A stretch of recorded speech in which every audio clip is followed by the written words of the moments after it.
আজকের এই সোর্সের স্তূপটার দিকে তাকালে যে কারো মনে হতে পারে আমরা হয়তো কোনো বিশাল জটিল গোলকধাঁধায় প্রবেশ করতে যাচ্ছি। হ্যাঁ, দেখেই প্রথমে একটু ঘাবড়ে যাওয়ার মতো অবস্থা হতে পারে। একদম। তো এই গভীর বিশ্লেষণমূলক আলোচনায় সবাইকে স্বাগত জানাচ্ছি। আজকের আলোচনার কেন্দ্রে রয়েছে এমন একটা বিষয় যেটা যারা মূলত গ্রুপ বি বা গ্রুপ বি অংশের পরীক্ষার জন্য প্রস্তুতি নিচ্ছেন তাদের জন্য রীতিমতো একটা বাইবেল বলা যায়। রাইট। আর বিষয়টার নাম শুনলেই অনেকেই একটু ভয় পান। ফৌজদারি কার্যবিধি ১৮৯৮ বা কোড অফ ক্রিমিনাল প্রসিজিওর। হ্যাঁ, আর আমাদের আজকের এই আলোচনার মূল ফোকাস বা মিশনটা কিন্তু একদম স্পেসিফিক। এই আইনের খটোমোটে ওই প্রাচীন ধারাগুলোকে বইয়ের পাতা থেকে বের করে এনে একদম সহজ, প্রাঞ্জল আর বাস্তবসম্মতভাবে বিশ্লেষণ করা। এটাই আসলে সবচেয়ে জরুরি, বিশেষ করে পরীক্ষার্থীদের জন্য। ঠিক। অনেকেই ভাবেন আইনের বই মানেই মুখস্থবিদ্যার একঘেয়েমি। কিন্তু সত্যি বলতে এই আইনগুলো হলো সমাজ পরিচালনার এক একটা ইঞ্জিন। ইঞ্জিনের এই তুলনাটা কিন্তু বেশ প্রাসঙ্গিক। কারণ আইনের জগতে দণ্ডবিধি বা পিনাল কোড আর ফৌজদারি কার্যবিধির মধ্যে পার্থক্য বুঝতে এই ইঞ্জিনের ধারণাটা খুব কাজে দেয়। আচ্ছা, ব্যাপারটা একটু ভেঙে বলা যায়? হ্যাঁ, নিশ্চয়ই। পিনাল কোডকে বলা যায় অপরাধের সংজ্ঞা। মানে চুরি কাকে বলে, খুন কাকে বলে, প্রতারণার আইনি রূপ কি, সেগুলো সেখানে খুব স্পষ্টভাবে সংজ্ঞায়িত করা আছে। শুধু থিওরিটিক্যাল পার্টটা, তাই না? একদম তাই। কিন্তু শুধু তো সংজ্ঞা দিয়ে একটা বিচার ব্যবস্থা চলতে পারে না। কেউ চুরি করলে তাকে কিভাবে গ্রেফতার করা হবে, কোন স্তরের আদালতে তার বিচার হবে, কিভাবে সাক্ষ্য প্রমাণ উপস্থাপন করা হবে। আর শেষ পর্যন্ত কিভাবে তাকে শাস্তি দেওয়া হবে? হ্যাঁ, এই পুরো মেকানিজম বা চলমান প্রক্রিয়াটাই হল ফৌজদারি কার্যবিধি। এটি মূলত সেই মেকানিজম যা বিচার ব্যবস্থাকে বাস্তবে রূপ দেয়। বিষয়টা তাহলে এমন দাঁড়াচ্ছে যে পিনাল কোড যদি হয় একটা গাড়ির নকশা, তবে ফৌজদারি কার্যবিধি হলো সেই গাড়ির আসল ইঞ্জিন, যা চাকাগুলোকে ঘোরায়। চমৎকার একটা অ্যানালজি। তো এই ইঞ্জিনের সবচেয়ে বড় আর গুরুত্বপূর্ণ অংশটি নিয়ে প্রথমে কথা বলা যাক, আদালতের কাঠামো। সোর্স অনুযায়ী বাংলাদেশের ফৌজদারি বিচার ব্যবস্থায় প্রধানত দুই ধরনের আদালত রয়েছে। দায়রা আদালত এবং ম্যাজিস্ট্রেট আদালত। রাইট। একদিকে আছে দায়রা আদালত বা কোর্ট অফ সেশন, আর অন্যদিকে আছে ম্যাজিস্ট্রেট আদালত। পুরো বিষয়টিকে খুব সহজে বোঝার জন্য একটা কর্পোরেট হায়ারার্কি বা অফিসের কাঠামোর কথা ভাবা যেতে পারে। Corporate hierarchy. ইন্টারেস্টিং। হ্যাঁ, একটা অফিসে যেমন এন্ট্রি লেভেল এক্সিকিউটিভ থাকে, তার উপরে ম্যানেজার, তার উপরে জেনারেল ম্যানেজার এবং সবার উপরে সিইও থাকেন, ফৌজদারি আদালতও ঠিক তেমনি ক্ষমতার একটা নির্দিষ্ট সীমারেখা বা এখতিয়ার বেঁধে দেওয়া আছে। সবাই সব মামলার বিচার করতে পারে না। ওই হায়ারার্কির ধারণাটা ধরে এগোলে শাস্তিদানের ক্ষমতার পার্থক্যগুলো বুঝতে খুব সুবিধা হয় আসলে। যেমন দায়রা আদালতের কথা ধরা যাক। একজন দায়রা জজ হলেন এই কাঠামোর একদম শীর্ষ পর্যায়ের কর্মকর্তা। সিইওর মতো, রাইট? ঠিক। তিনি আইনের দ্বারা অনুমোদিত যে কোনো শাস্তি দিতে পারেন, এমনকি সর্বোচ্চ শাস্তি অর্থাৎ মৃত্যুদণ্ড দেওয়ার ক্ষমতাও তার রয়েছে। কিন্তু এখানেই আইনের একটা দারুণ ভারসাম্য বা চেক অ্যান্ড ব্যালেন্স কাজ করে। চেক অ্যান্ড ব্যালেন্সটা কিভাবে কাজ করছে এখানে? সোর্সেস উল্লেখিত একটা মামলার কথা বলি, 15 DLR 219 SC। এখানে ডিএলআর মানে হল ঢাকা ল রিপোর্টস এবং এসসি দিয়ে সুপ্রিম কোর্ট বোঝানো হয়েছে। এই নজিরবিহীন রায়ে সুপ্রিম কোর্ট স্পষ্ট করে দিয়েছে যে দায়রা জজ মৃত্যুদণ্ড প্রদান করতে পারলেও সেটা কার্যকর করার আগে অবশ্যই হাইকোর্ট বিভাগের অনুমোদন লাগবে। একদম ঠিক ধরেছেন। তার মানে কারো জীবনের মতো এত বড় একটা সিদ্ধান্ত কেবল একজন বিচারকের উপর ছেড়ে দেওয়া হয়নি। দায়রা জজ মৃত্যুদণ্ডের রায় দিলেও হাইকোর্ট বিভাগ সেই রায়ের কাগজপত্র, সাক্ষ্য প্রমাণ সবকিছু আবার খুঁটিয়ে দেখবে। এটা একটা অসাধারণ আইনি সুরক্ষা কবচ। হ্যাঁ, এটা বিচার ব্যবস্থার একটা অন্যতম সুন্দর দিক। আচ্ছা, এই শীর্ষ পর্যায়ের ক্ষমতা তো বোঝা গেল, কিন্তু যারা মিড লেভেলে আছেন, ম্যাজিস্ট্রেটরা, তাদের ক্ষমতার তো নিশ্চয়ই একটা নির্দিষ্ট সীমা আছে। হ্যাঁ, সাধারণ নিয়মে ম্যাজিস্ট্রেটদের শাস্তি দেওয়ার ক্ষমতা বেশ সীমিত থাকে। কিন্তু সোর্সে এখানে 29C ধারার একটা ব্যতিক্রমী নিয়মের কথা বলা হয়েছে। এটা কিন্তু গ্রুপ বি পরীক্ষার প্রস্তুতির জন্য বেশ গুরুত্বপূর্ণ একটা পয়েন্ট। খুব গুরুত্বপূর্ণ পয়েন্ট, 29C ধারা। হ্যাঁ, ফৌজদারি কার্যবিধির এই 29C ধারা অনুযায়ী সরকার বা হাইকোর্ট যদি কোনো প্রথম শ্রেণীর ম্যাজিস্ট্রেটকে বিশেষভাবে ক্ষমতাপ্রাপ্ত করে তখন তিনি একটা বিশেষ এখতিয়ার পান। মানে স্পেশাল পাওয়ার। ঠিক, কোনো অপরাধের শাস্তি যদি 10 বছর পর্যন্ত কারাদণ্ডযোগ্য হয় তবে ওই বিশেষভাবে ক্ষমতাপ্রাপ্ত প্রথম শ্রেণীর ম্যাজিস্ট্রেট সেই মামলার বিচার করে সর্বোচ্চ 5 বছর পর্যন্ত কারাদণ্ড দিতে পারেন। এই 29C ধারাটি আসলে পুরো সিস্টেমের ওপর থেকে চাপ কমানোর একটা দারুণ উপায়। যদি সব বড় মামলাই দায়রা আদালতে পাঠানো হয় তবে সেখানে মামলার এমন পাহাড় জমে যাবে যে বিচার প্রক্রিয়া স্থবির হয়ে পড়বে। ব্যাকলগ তৈরি হবে প্রচুর। একদম। তাই বিচার প্রক্রিয়াকে দ্রুত আর গতিশীল রাখতে কিছু নির্দিষ্ট অভিজ্ঞ ম্যাজিস্ট্রেটকে এই বিশেষ ক্ষমতা দেওয়া হয়। এতে করে মধ্যম সারির অপরাধগুলোর বিচার দ্রুততম সময়ে শেষ করা যায়। আর দায়রা আদালত শুধু খুন বা যাবজ্জীবন কারাদণ্ডের মতো অত্যন্ত গুরুত্বপূর্ণ মামলাগুলোতে ফোকাস করতে পারে। হ্যাঁ, এটাই মূল লজিক। আচ্ছা, আদালতের এই পুরো কাঠামো বা সেটআপ তো তৈরি, বিচারক বসে আছেন, ক্ষমতাও ভাগ করা আছে, কিন্তু এই পুরো মেকানিজমটা আসলে চালু হয় কিভাবে? মানে একটা মামলার সূত্রপাত তো আর এমনি এমনি শূন্য থেকে হয় না। না, শূন্য থেকে হয় না। এর একটা সুনির্দিষ্ট প্রক্রিয়া আছে। সোর্স বলছে এর শুরুটা হয় এজাহার বা ফার্স্ট ইনফরমেশন রিপোর্ট দিয়ে, যাকে আমরা সংক্ষেপে এফআইআর বলি। সোর্সের তথ্য অনুযায়ী এটি হলো কোনো আমলযোগ্য অপরাধ বা কগনিজেবল অফেন্স সম্পর্কে পুলিশকে দেওয়া প্রথম লিখিত বা মৌখিক তথ্য। হ্যাঁ, কোথাও কোনো অপরাধ ঘটলে সবার আগে যে খবরটা থানায় রেকর্ড করা হয় সেটাই এজাহার। তবে এখানে একটা বিষয় পরিষ্কার করা দরকার। কোন বিষয়টা? এই যে আমলযোগ্য অপরাধ শব্দটা ব্যবহার করলেন, এর মানে হল সেই সব গুরুতর অপরাধ যেখানে পুলিশ আদালতের কোনো পরোয়ানা বা ওয়ারেন্ট ছাড়াই তদন্ত শুরু করতে পারে এবং অপরাধীকে গ্রেফতারও করতে পারে। ও আচ্ছা, মানে পুলিশের হাতে সরাসরি ক্ষমতা থাকে। এখন প্রশ্ন আসতে পারে, এই এজাহার দায়ের করার কি কোনো নির্দিষ্ট সময়সীমা আছে? আইনে কিন্তু এজাহার দায়ের জন্য ঘড়ির কাঁটা ধরে কোনো সময়সীমা বেঁধে দেওয়ার নেই। কিন্তু এর একটা মনস্তাত্ত্বিক আর আইনি দিক তো আছে নিশ্চয়ই। অবশ্যই আছে। কোনো যুক্তিসঙ্গত কারণ ছাড়া এজাহার দায়ের করতে অযথা দেরি হলে সেই অভিযোগের সত্যতা নিয়ে আদালত প্রশ্ন তুলতে পারে। বিষয়টাকে একটু ভেঙে বলা যায়। ধরুন, কেউ যদি মারাত্মক আহত হয়ে 3 দিন হাসপাতালে অজ্ঞান থাকে, তবে 3 দিন পর এজাহার দায়ের করাটা পুরোপুরি যুক্তিসঙ্গত। হ্যাঁ, কারণ তার কাছে একটা ভ্যালিড রিজন আছে।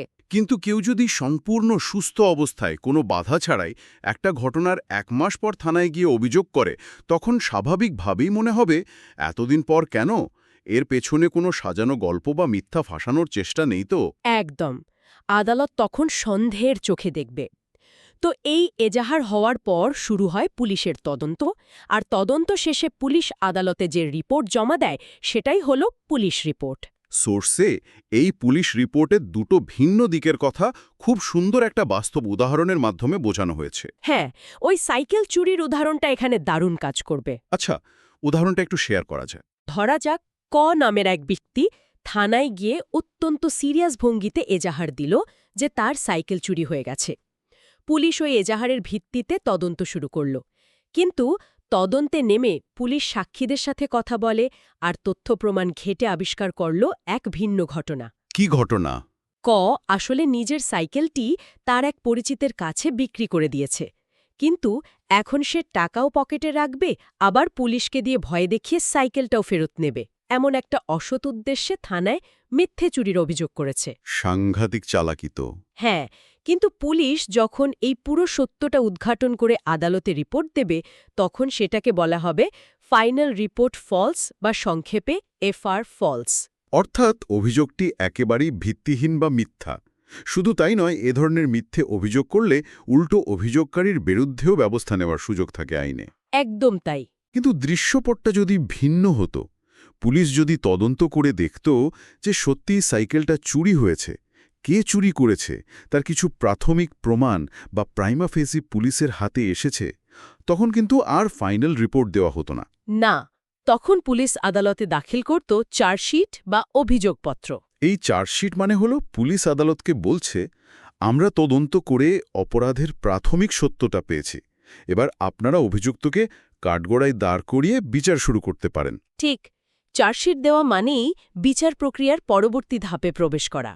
তবে এই তদন্ত আর বিচারের মাঝামাঝি একটা অত্যন্ত স্পর্শকাতর বিষয় থাকে, আর তা হল গ্রেফতার। হ্যাঁ, সোর্সে ফৌজদারি কার্যবিধির ৫৪ ধারার কথা উল্লেখ আছে, যা নিয়ে সাধারণ মানুষের মনে সবসময় একটা বড় ধরনের ভীতি কাজ করে। ভীতি কাজ করার মতোই একটা ধারা এটা। এই ধারা অনুযায়ী পুলিশ চাইলে কোনো পরোয়ানা বা ওয়ারেন্ট ছাড়াই কাউকে গ্রেফতার করতে পারে। প্রথম দেখায় মনে হতে পারে এটা তো একটা বিশাল স্বেচ্ছাচারী ক্ষমতা, যে কাউকে যে কোনো সময় কোনো আদালতের কাগজ ছাড়াই ধরে নিয়ে যাওয়ার ক্ষমতা। এই ভয়ের কারণটা অস্বীকার করার কোনো উপায় নেই আসলে, কিন্তু আইনের পেছনের লজিক বা যুক্তিটা একটু তলিয়ে দেখলে বিষয়টা অন্য মাত্রা পায়। সোর্সে বলা হয়েছে এই ৫৪ ধারা পুলিশের কোনো খেয়ালখুশি মতো ব্যবহারের ক্ষমতা নয়। তাহলে এর মূল উদ্দেশ্যটা কি? এটি মূলত আমলযোগ্য অপরাধ প্রতিরোধের জন্য তৈরি করা হয়েছে। একটা উদাহরণ দেওয়া যাক। ধরা যাক একটা খুন হয়েছে এবং পুলিশের কাছে নির্ভরযোগ্য তথ্য আছে যে খুনি এই মুহূর্তে রেল স্টেশনে দাঁড়িয়ে আছে পালানোর জন্য। ওকে। এখন পুলিশ যদি আদালতের কাছে ওয়ারেন্ট আনার জন্য দৌড়ায়, তবে ওই প্রক্রিয়ায় যে সময়টুকু লাগবে ততক্ষণে খুনি ট্রেন ধরে অন্য শহরে পালিয়ে যাবে। লজিক্যাল। এই ধরনের পরিস্থিতি মোকাবিলার জন্যই যুক্তিসঙ্গত সন্দেহ বা রিজনেবল সাসপিশন থাকলে পুলিশকে দ্রুত পদক্ষেপ নেওয়ার ক্ষমতা দেওয়া হয়েছে। একদমই তাই। পরিস্থিতি নিয়ন্ত্রণের বাইরে যাওয়ার আগেই ব্যবস্থা নেওয়ার জন্যই এই ধারা। তবে গ্রেফতারের পাশাপাশি তদন্তের খাতিরে পুলিশকে অনেক সময় বিভিন্ন জায়গায় তল্লাশিও চালাতে হয়।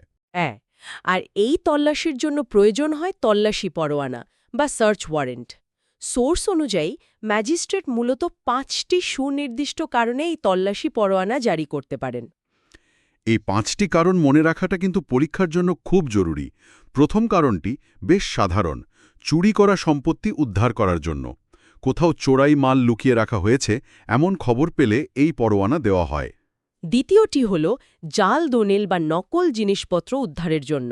হয়তো কোথাও জাল টাকা বা নকল সার্টিফিকেট ছাপানো হচ্ছে, সেখানে এই পরোয়ানা কাজে লাগে। এর পরের কারণটি সরাসরি মানুষের জীবনের সাথে জড়িত। তৃতীয় কারণটি হল অপহৃত নারী বা শিশুকে উদ্ধারের জন্য। কেউ যদি অপহৃত হয় এবং তাকে কোথাও আটকে রাখা হয়েছে বলে সন্দেহ থাকে, তবে ম্যাজিস্ট্রেট দ্রুত তল্লাশি পরোয়ানা দিতে পারেন।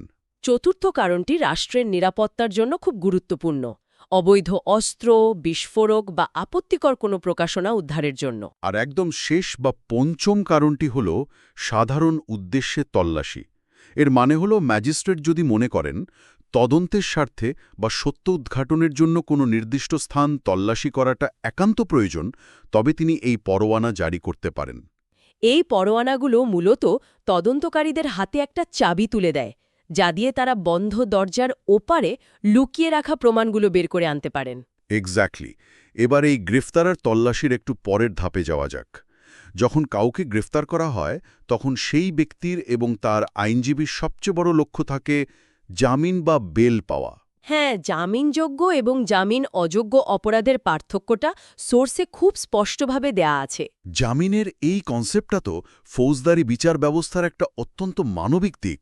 অবশ্যই, যখন পর্যন্ত আদালতে কেউ দোষী সাব্যস্ত না হচ্ছেন ততক্ষণ তাকে নিরপরাধ হিসেবেই ধরে নেওয়া হয়। তাই বিচার চলাকালীন সময়ে তাকে যেন অকারণে কারাগারে বন্দী থাকতে না হয়, সেজন্যই জামিনের ব্যবস্থা। যদি অপরাধটি জামিনযোগ্য বা বেইলেবল হয়, যেমন ধরুন ছোটখাটো মারামারি বা মানহানি, তবে জামিন পাওয়াটাও অভিযুক্তের আইনি অধিকার। এক্ষেত্রে পুলিশ বা আদালত তাকে জামিন দিতে বাধ্য। কিন্তু অপরাধের মাত্রা যদি গুরুতর হয়, যেমন খুন, ডাকাতি বা বড় ধরনের কোনো জালিয়াতি, এই ধরনের অপরাধগুলোকে বলা হয় জামিন অযোগ্য বা নন বেইলেবল অপরাধ। এখানে নামের ভেতরেই কিন্তু একটা বিভ্রম আছে। হ্যাঁ, অনেকেই ভাবেন জামিন অযোগ্য মানে মনে হয় কোনোভাবেই জামিন পাওয়া যাবে না। রাইট, কিন্তু এর মানে হলো এখানে জামিন পাওয়াটা আর কোনো অধিকার থাকে না। এটা পুরোপুরি আদালতের বিবেচনামূলক ক্ষমতার ওপর চলে যায়। আদালত যদি সমস্ত পরিস্থিতি বিবেচনা করে মনে করে যে অভিযুক্ত ব্যক্তি পালিয়ে যাবে না, সাক্ষীদের ভয় দেখাবে না বা প্রমাণ নষ্ট করবে না, কেবল তখনই আদালত তাকে জামিন দিতে পারে। এর পাশাপাশি সোর্সে আগাম জামিন বা অ্যান্টিসিপেটরি বেলের কথাও বলা হয়েছে। আগাম জামিনের ধারণাটা খুবই কৌতূহলোদ্দীপক। অনেক সময় দেখা যায় শত্রুতা বা রাজনৈতিক কারণে কাউকে সম্পূর্ণ মিথ্যা এবং জামিন অযোগ্য মামলায় ফাঁসিয়ে দেওয়া হয়, যার উদ্দেশ্যই থাকে তাকে গ্রেফতার করিয়ে সামাজিকভাবে হেয় করা। ঠিক, যদি কোনো ব্যক্তির কাছে এমন যুক্তিসঙ্গত কারণ থাকে এটা বিশ্বাস করার যে তাকে এমন কোনো মামলায় গ্রেফতার করা হতে পারে, তখন গ্রেফতার হবার আগেই সে উচ্চ আদালতের কাছে গিয়ে এই আগাম জামিন চাইতে পারে। অর্থাৎ এটা হলো মিথ্যা মামলার হয়রানি থেকে বাঁচার একটা আইনি ঢাল। তবে একটা ব্যাপার সোর্সে খুব কড়াকড়িভাবে বলা আছে, জামিন মানে তো পুরোপুরি মুক্তি নয়, এটা একটা শর্ত সাপেক্ষ সাময়িক মুক্তি। হ্যাঁ, একটা গ্যারান্টি দিয়ে আসা। আদালত যখন কাউকে জামিন দেয় তখন একটা মুচলেকা বা বন্ডে সাইন করায় যে আদালত যখনই ডাকবে তাকে তখনই হাজির হতে হবে। এখন কেউ যদি ভাবে যে সে জামিন পেয়ে গেছে মানে সে স্বাধীন, আর সে আদালতের শর্ত ভেঙে ফেলে বা শুনানির দিন গায়েব হয়ে যায়, তবে পরিণতি কি হবে? পরিণতি বেশ কঠোর হতে পারে। সোর্স বলছে জামিনের শর্ত ভঙ্গ করলে আদালত প্রথমেই সেই বন্ড বা মুচলেকা বাজেয়াপ্ত করতে পারে। বন্ডে সাধারণত একটা নির্দিষ্ট অঙ্কের টাকার কথা উল্লেখ থাকে। আচ্ছা, আদালত সেই জরিমানার টাকা দাবি করতে পারে, আর যদি সেই ব্যক্তি জরিমানার টাকা পরিশোধ করতে ব্যর্থ হয় তবে আদালত তাকে সরাসরি কারাদণ্ডও দিতে পারে। মানে আদালতের বিশ্বাস ভাঙার চড়া মূল্য চুকাতে হয়। এবার মামলার একদম শেষ পর্যায়ের দিকে নজর দেওয়া যাক। পুলিশ চার্জশিট দিল, আসামির জামিন হলো বা হলো না, এরপর আসে চার্জ গঠন বা ফ্রেমিং অফ চার্জেস এবং বিচার প্রক্রিয়া। হ্যাঁ, বিচারের মূল পর্ব। সোর্সে বলা হয়েছে সাধারণ নিয়ম হল প্রতিটি আলাদা অপরাধের জন্য একটি করে আলাদা চার্জ গঠন করা হবে এবং প্রত্যেকটির জন্য আলাদা আলাদা বিচার হবে। অর্থাৎ কেউ যদি জানুয়ারিতে একটা চুরি করে আর মার্চে অন্য কারোর সাথে মারামারি করে, তবে এই দুটো সম্পূর্ণ আলাদা অপরাধ এবং এদের বিচারও আলাদা হবে। কিন্তু আইনের মজার জায়গাটাই হলো এর ব্যতিক্রমগুলো। সোর্সে এমন কিছু ব্যতিক্রমের কথা বলা হয়েছে যেখানে একাধিক অপরাধের বিচার একসাথে বা জয়েন্ট ট্রায়ালে হতে পারে। এই ব্যতিক্রমগুলো বুঝতে হলে একই ঘটনা প্রবাহ বা সেম ট্রানজ্যাকশনের কনসেপ্টটা ক্লিয়ার থাকা দরকার। একটা উদাহরণ দিলে বিষয়টা একদম পরিষ্কার হয়ে যাবে। বলুন। ধরা যাক, রাতের অন্ধকারে কয়েকজন মিলে একটা বাড়িতে ডাকাতি করতে ঢুকল। তারা ঘরের জিনিসপত্র লুট করছে, এমন সময় বাড়ির মালিক জেগে গিয়ে বাধা দেওয়ার চেষ্টা করলেন। ডাকাতরা তখন তাকে মারাত্মকভাবে আঘাত করল। এখানে তো পরিষ্কার দুটো আলাদা অপরাধ ঘটছে। ডাকাতি করা একটা অপরাধ, আর কাউকে মারাত্মকভাবে আঘাত করার সম্পূর্ণ ভিন্ন আরেকটি অপরাধ। ঠিক। সাধারণ নিয়মে এই দুটোর আলাদা বিচার হওয়ার কথা, কিন্তু আইনের চোখে এই দুটো অপরাধ একই সময়ে, একই জায়গায়, একই উদ্দেশ্যের অংশ হিসেবে এবং একটা ধারাবাহিক ঘটনার ভেতরেই সংগঠিত হয়েছে। ও আচ্ছা, তাই এদের একই ঘটনা প্রবাহের অংশ হিসেবে ধরা হয়। হ্যাঁ, আর এই কারণেই ডাকাতি এবং আঘাত এই দুটো অপরাধের অভিযোগ একসাথে গঠন করে একই বিচারে বা জয়েন্ট ট্রায়ালে সম্পন্ন করা যায়। এতে করে একই সাক্ষীকে বারবার আদালতে আসতে হয় না এবং আদালতের মূল্যবান সময় বাঁচে। সোর্সে একই বিচারে বা জয়েন্ট ট্রায়ালে আরও একটি চমৎকার উদাহরণ দেওয়া আছে, যা চোর এবং চোরাই মালের ক্রেতার সাথে সম্পর্কিত। হ্যাঁ, এটা বেশ প্র্যাকটিক্যাল একটা উদাহরণ। ধরা যাক একজন ব্যক্তি একটা দামি ল্যাপটপ চুরি করল। এরপর সে ল্যাপটপটা নিয়ে গেল এমন একজনের কাছে যে জেনে বুঝেই চোরাই মাল কেনে। এখানে অপরাধী কিন্তু দুজন, এবং তাদের অপরাধের প্রকৃতিও আলাদা। একজন সরাসরি চুরি করেছে আর একজন জেনে শুনে চোরাই মাল নিজের কাছে রেখেছে বা কিনেছে। হ্যাঁ, অপরাধ আলাদা হলেও এখানে যোগসূত্রটা হলো ওই ল্যাপটপ বা চোরাই সম্পত্তিটি। যেহেতু তারা একই সম্পত্তির সাথে এবং একই মূল ঘটনার সাথে যুক্ত, তাই ফৌজদারি কার্যবিধির বিধান অনুযায়ী ওই চোর এবং সেই চোরাই মাল গ্রহণকারী ক্রেতা উভয়ের বিচার একসাথে একটি মাত্র মামলাতেই হতে পারে। আলাদা করে দুটো মামলার কোনো প্রয়োজন হয় না। পুরো আলোচনার এই পর্যায়ে এসে একবার ভাবা যেতে পারে, কেন এই আইনগুলো এত খুঁটিয়ে জানা প্রয়োজন? যারা গ্রুপ বি এর প্রস্তুতি নিচ্ছেন তাদের জন্য তো বটেই, কিন্তু এর বাইরেও এর একটা বিশাল তাৎপর্য আছে। অবশ্যই এই আইনগুলো কেবল কিছু শুষ্ক ধারার সমষ্টি বা পরীক্ষার খাতার উপাদান নয়। একটু খেয়াল করলে বোঝা যায় এই নিয়মগুলোই আসলে রাষ্ট্রযন্ত্রের বিপুল ক্ষমতা এবং একজন সাধারণ মানুষের মৌলিক অধিকারের মধ্যে ভারসাম্য রক্ষা করে। ঠিক, পুলিশ চাইলেই কাউকে বিনা কারণে আটকে রাখতে পারবে না, আবার একজন অপরাধীও চাইলেই আইনের ফাঁক গলে বেরিয়ে যেতে পারবে না। এই দুইয়ের মাঝখানের যে ব্যালেন্স, সেটা তৈরি করে দেয় এই ফৌজদারি কার্যবিধি। একটা স্বচ্ছ, যৌক্তিক এবং ন্যায়ভিত্তিক বিচার প্রক্রিয়া নিশ্চিত করার জন্যই এই পুরো মেকানিজমটা দাঁড় করানো হয়েছে। তবে আজকের এই বিশ্লেষণমূলক আলোচনার একেবারে শেষে এসে সোর্সের বাইরে গিয়ে একটু ভিন্ন একটা বিষয় নিয়ে ভাবার সুযোগ রয়েছে। এতক্ষণ আমরা দেখলাম 1898 সালে তৈরি হওয়া এই ফৌজদারি কার্যবিধির পুরো প্রক্রিয়াটি। সেই থানায় গিয়ে কাগজের ফর্মে এজাহার লেখা, পুলিশের সশরীরে ইনভেস্টিগেশন, হার্ড কপি চার্জশিট জমা দেওয়া, বা সশরীরে গিয়ে তল্লাশি পরোয়ানা কার্যকর করা পুরোটাই মূলত কাগজ কলম এবং মানুষের সশরীরে উপস্থিতির উপর ব্যাপকভাবে নির্ভরশীল। হ্যাঁ, পুরোটাই ফিজিক্যাল প্রেজেন্সের উপর দাঁড়িয়ে আছে। কিন্তু বর্তমান দুনিয়া তো দ্রুত গতিতে সম্পূর্ণ ডিজিটাল এবং আর্টিফিশিয়াল ইন্টেলিজেন্স বা এআই এর যুগে প্রবেশ করছে। এটা আসলে একটা বিশাল প্যারাডাইম শিফটের ইঙ্গিত দেয়। যখন অপরাধের ধরন পুরোপুরি বদলে যাচ্ছে, তখন বিচার প্রক্রিয়ার প্রাচীন কাঠামো সেটাকে কিভাবে সামলাবে? ঠিক এই জায়গাটাতেই প্রশ্ন জাগে, আগামী 10 বা 20 বছরে আইনের এই কাঠামো কিভাবে কাজ করবে। যখন প্রমাণ হিসাবে ঘটনাস্থল থেকে পাওয়া কোনো বস্তুর চেয়ে ক্লাউড সার্ভারে থাকা ডেটা বা ডিজিটাল ফুটপ্রিন্ট বেশি গুরুত্বপূর্ণ হয়ে উঠবে, তখন কি পুলিশ তল্লাশি পরোয়ানা নিয়ে কোনো ফিজিক্যাল সার্ভার রুমে যাবে, নাকি সাইবার স্পেসে ডেটা সিজ করার জন্য সম্পূর্ণ নতুন ধরনের কোনো ডিজিটাল পরোয়ানা তৈরি হবে? আর এআই এর বিষয়টা তো আরও জটিল। ধরুন, কোনো স্বয়ংক্রিয় এআই প্রোগ্রাম বা বট যদি একটা বিশাল সাইবার জালিয়াতি বা অপরাধ সংগঠিত করে, তখন সেই অপরাধের এজাহার কার নামে দায়ের হবে? কে সেই এআই এর বিরুদ্ধে তদন্ত করবে? আর চার্জশিটই বা কার নামে দেওয়া হবে? এটাই সবচেয়ে বড় উস্কানিমূলক প্রশ্ন। 1898 সালে যখন প্রযুক্তির এই রূপ কেউ কল্পনাও করতে পারেনি, সেই কাগজের যুগে জন্ম নেওয়া এই ফৌজদারি কার্যবিধি কি কোনোভাবে আমাদের এই অভাবনীয় ডিজিটাল এবং এআই চালিত ভবিষ্যতের সাথে খাপ খাইয়ে নিতে পারবে, নাকি এই ডিজিটাল অপরাধ মোকাবেলা করার জন্য পুরো আইনটিকেই একেবারে নতুন করে নতুন দর্শনে লিখতে হবে? আইনের এই বিবর্তন কোথায় গিয়ে দাঁড়াবে, সেই চিন্তার খোরাকটুকু সবার ভাবনার জন্য রেখে আজকের এই আয়োজন এখানেই শেষ করছি। জানার এই যাত্রা অব্যাহত থাকুক।